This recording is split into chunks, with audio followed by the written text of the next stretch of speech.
So the Game Awards were a few weeks ago and they were a rousing success. Between Pillow Talk with Miss Piggy and the Gotcha Game flood, Jeff's birthday went off without a hitch. All in all, this was a good celebration of Expedition 33. I started this channel in April of this year. In total, I played 30 video games, with 10 of those being new releases. And I have problems with Game of the Year. While there is value in ranking and listing the best releases in a year, it's just kind of a reductive way to look at art, ultimately. I mean, in the Renaissance, they didn't rank the best paintings of 1542. But let's forget all of that for a second. The Geoffs have inspired me. I played a ton of video games in 2025. Which of the 10 new releases are the best? What is Stanky's Game of the Year? Number 10, Lies of P Overture. Look, I know a DLC is an odd choice, but this is my list, so deal with it. But Lies of P Overture made me realize I really don't like Lies of P. Look, generally I have problems with Souls-likes that are very parry-focused. As someone who loves Dark Souls, the reason I do is because of the variety of builds. Are you a Dex character rolling all over the place? Or are you a dumb beefcake turtling behind a shield? With Sekiro rising to prominence, there's been a rise in these Souls-likes that require you to parry, and I'm just not good at it. Ultimately, my problem with Lies of P Overture is that I just don't like this type of parry-slop Souls-like. When parrying becomes the only viable option, something gets lost in character building. But Lies of P Overture is still good. Out of all the value brand Souls games, it's easily the best, as it has the best level design, really capturing those FromSoft interlocking shortcut levels. And I mean, if From isn't going to make a Bloodborne sequel, I'm glad someone is. So Lies of P Overture, honorable mention. Number 9, Avowed. Avowed to me is fascinating because it is an RPG I would recommend to absolutely no one. The story and lore are incredibly bland, you don't make any interesting choices, and the game's companions are duller than a box of rocks. I mean, Marius the Dwarf might be the worst companion I've ever seen in a game. But the thing with Avowed is it plays spectacularly. Avowed originally began life as a live service game, and then Obsidian had to scramble to retrofit it into a more Skyrim-esque RPG. And to me, when you re-examine the game with that in mind, Avowed becomes a lot more impressive, as it's this fun open-world RPG that at the very least is a good time to play. The map is interesting and a joy to explore, and combat is just kinetic. It's slop, but at least it's fun slop. I want a version of the Elder Scrolls that plays like this, as it's so much fun. Number 8, Doom the Dark Ages. Doom the Dark Ages is proof that you can iterate on a game and make it actively worse than its predecessors. Let's talk about the good first. Doom the Dark Ages easily has the best aesthetics out of any Doom game. The idea to go back to this heavy metal cyber Middle Ages is a brilliant idea. From riding on dragons to storming ramparts, I mean, this game literally has a gun that crushes skulls and shoots the fragments at people. It's amazing. The problem is Doom the Dark Ages tries to do too much. For some reason, the game wants to reinvent the Doom formula and has these bland Metroid Prime-y open areas where you solve puzzles. And honestly, they just don't work. Far too often in the Dark Ages, you're running through an empty space rather than ripping and tearing like you want to do in a Doom game. You can also tell for some reason id Software was extremely worried about mixing up the formula. They do this with dragon levels and mech levels. These levels where you're a giant mech or riding a dragon are fun, but they don't feel as good as that core Doom gameplay. You end up with these sections that just get in the way rather than enhance. Like, guys, you don't have to do this. Your game is fun. It's fun to kill stuff as Doom guy. Just let me do that. Couple this with a Doom game that wants to tell a story and just can't. I mean, the game tries so hard to tell this epic tale of space knights and aliens with cutscenes, and it just doesn't work. You end up with a game that feels like a Warhammer 40k knockoff. Doom 2016 and Eternal are proof that strong gameplay and tight level design are more than enough to carry players through a game. And while I like some of the additions in the Dark Ages, like the shield, ultimately, Doom the Dark Ages is just unfocused and comes across as the worst Doom game out of the modern trilogy. Number 7. Hades 2. So the theme for this year's top 10 list is iterative sequels, because that's what I played a lot of this year. As we've entered the modern era, frankly, it's easy for game developers to iterate on existing gameplay systems rather than throw the baby out with the bathwater and start fresh. I bring this up because Hades 2 is a great example of this. Supergiant's first sequel ever, Hades 2, takes the gameplay concepts from Hades 1 and expands upon them. Now, if you hold down the attack, special, and cast buttons, it has an alternate fire mode.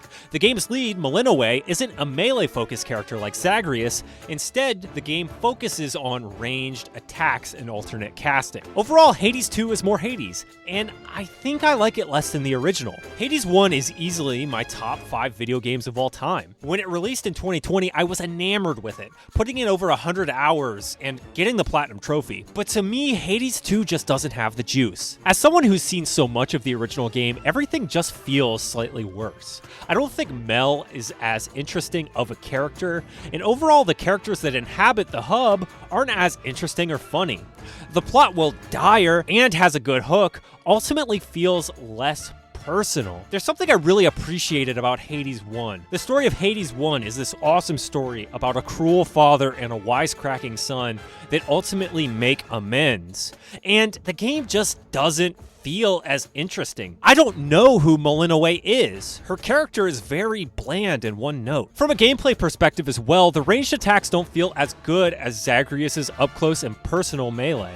And I think the Omega attacks actually dilute the loot pool, making it harder to build out a kit that you're satisfied with. Look, somebody out there that loves Hades 2 probably could rebuff every single one of these criticisms with a 4-hour-long video essay.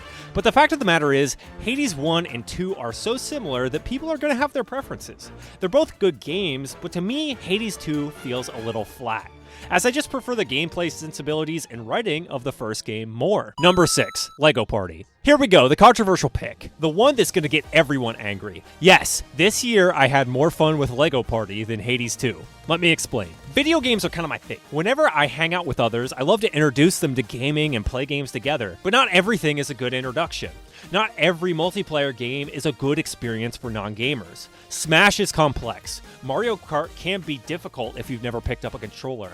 And Mario Party is just something you don't want to play with others. Enter Lego Party. Lego Party is beautiful because really anyone can play it. Most mini games only rely on the stick and the A button, and they are so good. Mini games like Graffiti, Museum Mayhem, and Dungeons and Donuts, these are all mini games that work because they're simple chaos that anyone can pick up and play.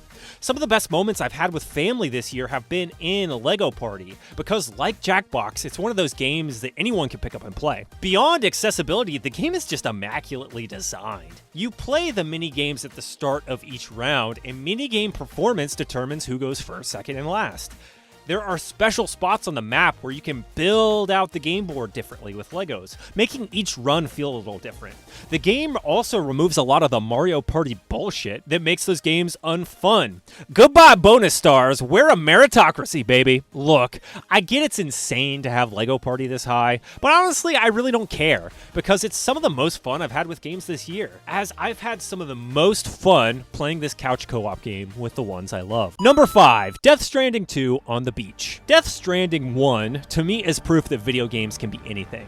In a AAA industry that wants to call everything the same, I personally find it crazy that Death Stranding 1 and 2 get lambasted for being different. Look, I get it, it's Kojima nonsense, but at its core, Death Stranding is this beautiful, isolating package delivery simulator where you just hike across the post-apocalypse. It has good music and it has good vibes. Much like a lot of the games on this list, Death Stranding 2 continues Death Stranding while iterating on the original formula. This time, Death Stranding 2 is all about found family, as Sam Porter Bridges connects Australia while hanging out with this cast of little freaks. You hop on the DHV Magellan and teleport around the map, reuniting Australia and participating in a story that only Kojima can pull off with its insanity. I like Death Stranding 2 a lot, and in many ways it's a refinement of the original. The combat is better, and you have far more options to engage enemies. Do you throw dolmen into the air to scout?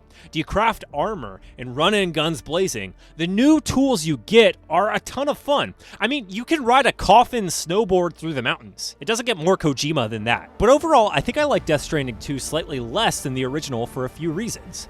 First, the game's just a little too easy. I get that people have problems with the first game, but this almost feels like an overcorrection, as many orders in the game can be completed with just vehicles. I never had those arduous treks like I did in Death Stranding 1, and the game frankly rarely pushed me to use my tools when I planned out a route. I also have problems with the narrative. Look, it's Death Stranding, so it's all nonsensical. It's just a vehicle for Kojima to put cool stuff on screen. Well, I clap my feetsies. But the Neil stuff and the blatantly obvious twist make the story beats feel pretty predictable and slightly bland. And that's something I never say about Kojima games. And you could just tell the voice actors got too expensive for this one. Sam and Tomorrow in particular feel like they rarely interact, and you can just feel it's because Norman Reedus and Elle Fanning were too expensive to get into the VO booth together. They were too booked up. Ultimately, the cast of freaks that I love here just doesn't interact enough to really take advantage of their unique relationships. There are two saving graces in this game for me, though. The first is Dollman. This lovable puppet is with you the entire time, and he's easily the best companion character I've ever seen. Someone who gives you tutorial and exposition, but is just so lovable. Dollman is my therapist. There is literally a point where he's like, "You know, Sam, sometimes bad things happen to us and they're outside of our control, but that's okay because we can't control the things that happen to us. All we can control is what we do from there." I love it so much. He's a doll! And the ending, I mean, if I told you how this game ends, you would think I'm insane, but it is literally the craziest thing you'll ever see, and it works. At the end of the day, while Death Stranding 2 is slightly disappointing, it's still a lot of fun, and it proves that Kojima is still great at pulling off insane stuff on screen that's actually fairly compelling. Number 4, Metal Gear Solid Delta Snake Eater. Metal Gear Solid 3 Snake Eater was the first game that made me cry. It's this beautiful Cold War story about a mother and son that end up locked in a battle against one another, both victims of the times. So when I heard Konami was remaking the game, I was hesitant. But much like they did with Silent Hill 2 Remake, Metal Gear Solid Delta is this phenomenal remake that brings new life to the series. The most important thing they've done here is make Metal Gear Solid 3 play like a modern video game. Long gone are the days of pressure-sensitive buttons. Now you can third-person aim, crouch walk, and interrogate guards fluently. Big Boss finally feels like a master of CQC, as you can combo enemies and throw them into others. It truly is what Kojima wanted to do with the complex controls back in 2004. The amount of love and respect the Virtuous team put into this game cannot be understated.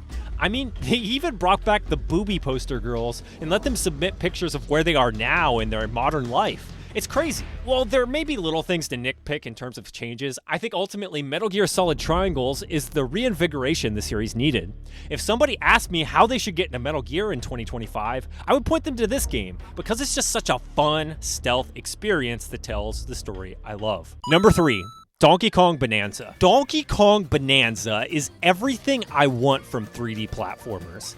Give me a character with a unique movement kit, drop me into a space, and allow me to figure my way through that space using fun movement. The reason why Donkey Kong Bonanza succeeds, and is easily one of the best things I played all year, is because it feels so different from any other 3D platformer. Donkey Kong is all about strength, ripping up the environment, throwing chunks, breaking through mountains. Far too often in platformers, we're put in the role of a deft acrobat. With Donkey Kong, that is not the case. He's ripping chunks out of the ground, riding on it, giving you that feeling of strength unlike anything else. Beyond how good it feels to be a strong monkey boy, Bonanza succeeds because it oozes charm. Donkey Kong and Pauline's relationship is ridiculously heartwarming, and the soundtrack, oh my god, injects Zimbra into my veins. While I do think some of the levels are a little linear and don't contain enough ideas, overall, Donkey Kong Bonanza is a delight and a must-play game on the Nintendo Switch 2. While it might not hit that upper echelon of platformers like Mario Odyssey, it's pretty close and well worth your time. Number 2, Ghost of Yotei. I've said it before and I'll say it again. Ghost of Yotei literally begins with you writing the name of your family's killers on the touchpad and then checking off that list with their own blood as you kill them. Ghost of Yotei embodies so much of what I love about video games, being able to play through a fun action movie. We live in an era where prestige TV and video games have rotted a lot of people's brains. More often than not, when we come to narratively driven video games, people have their arms crossed, ready to pick apart a story before it even begins. Every story has to be dark and practical and say something about the human condition. And to me, that's why Ghost of Yotei feels like a breath of fresh air. The game's a pulp action movie through and through. It's not about saying something, it's about taking on bounties, exploring beautiful vistas, and getting into pulpy samurai duels. Sucker Punch delivers on the thesis of a wandering samurai simulator expertly. You cook food at campfires, you wander from town to town, freeing villages taken over by gangs. And the fog of war gives you that sense of discovery as you explore Yotei's pastel-painted world. Much like other games on our list, Ghost of Yotei is a refinement over its predecessor. Sucker Punch isn't reinventing the wheel here, but instead they're developing a game that takes previous ideas and expands upon them. Katana fighting still feels just as good, so they made it better. Parries are a joy to perform, and other weapon stances add much needed depth. The Kurisugama in particular is a delight, as you could stealth kill enemies from halfway across the map. Overall, Sucker Punch has crafted what is easily the best Ubisoft-style open world I've ever played. They've done so by embracing samurai action flicks, and allowing the player to fulfill this fantasy in an open world. And Atsu's story, while simple, is subdued and emotional. Atsu's character is immaculate, performed beautifully by Erika Ishii. Her story is all about how communities come together to help us navigate trauma and grief, and I just love that. One of the great losses of the PS3 era was losing games like Uncharted. Uncharted isn't a game that's going to make you cry or reflect on the human condition. It's a pulp action story that serves to set up fun set pieces and deliver a game that's high-octane candy. Ghost of Yotei, to me, is Sucker Punch at their best executing on this lineage, delivering a samurai epic and a character study that isn't trying to be anything more than a fun open-world action romp. Number 1, Claire Obscure Expedition 33. This is probably a surprise to no one, and look, I get it. There's been a ton of Expedition 33 glazing over the past couple of weeks, but I'm telling you, the game's just simply that good. I got into JRPGs for the first time a year or two ago. For many years, I had a negative opinion on them, like many people. I don't want to play a game where I'm selecting things in menus. Upon getting into JRPGs, though, I learned why people like them. They're these wonderful vehicles for storytelling. They tell the story of these long journeys that can be sustainably built to showcase characters growing, like in a Lord of the Rings. Expedition 33 embodies this beautifully. At the time of recording this, Sandfall maintains it still only took $10 million to make this game, and oh my goodness, I don't know if I've ever played something created so cheaply that embodies everything I love in games. Let's start with the gameplay. The beauty of Expedition 33 is that it is active turn-based. You're selecting actions in a menu, but you're also parrying and dodging during enemies' turns. This creates an experience where the player is always actively engaged, staying on their toes to survive encounters. But Sandfall also does something smart here, where each of its main characters plays completely differently. Monoko collects enemy feet and steals their abilities. Gustav charges up his arm to deal a ton of damage. And Ciel is an entirely unique card manipulation game. Frankly, a lesser game would have just had each of these characters play the same, but Expedition 33 takes the idea of turn-based combat and flips it on its head, as each party member is completely different to play. And I haven't even mentioned Luminas or Pictos. This is the best gear mechanic since Materia. The fact that you can equip any character with any static or passive ability makes the amount of build crafting here amazing. But beyond being an incredible game, what makes Expedition 33 so special is its narrative and its characters. It's a beautiful story about grief, as you see these characters deal with losing their loved ones to the Paintress year after year. It's a fascinating dissection of loss, and this all builds in a natural way to two completely different endings, each one more heartbreaking and earned than the last. Look, I'm dancing around a lot of spoilers here, but the fact of the matter is, even if you don't like turn-based RPGs, you need to check this out. What Sandfall has created is a game that transcends the genre. So that's my game of the year. Expedition 33. I wonder if Sandfall wants a sticker in my face. It'd be super funny to have my GOTY award from this channel with like 100 subscribers amongst all these serious game awards. So there you have it, 2025's best game, and I did it under 25 minutes. Eat your heart out, Joff. I wish we as an industry could get away from these silly lists. Ultimately, pitting these games against each other, comparing unlike products is stupid. At the end of the day, these games were made by people who are often underpaid and sleeping at their desks just to hit release. Pitting devs against each other just kinda sucks. And honestly, it's blatant consumerism.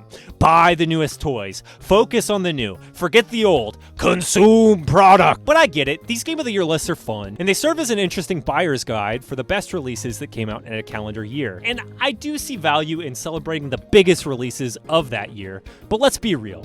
These lists only exist to drive traffic to these websites, and I don't see them going anywhere anytime soon. So yeah, Claire Expedition 33 was my Game of the Year. What about you? Drop your thoughts in the comments down below. Is there a game from the previous years that you played for the first time and you love? Let me know. This has been Stanky. Thanks all. Love ya. Bye. Remember, this channel is home to stinky opinions. Love what you saw? Hate what you saw? Drop a comment down below. And why not subscribe if you enjoyed the show? Thanks for me, Stanky, the CEO.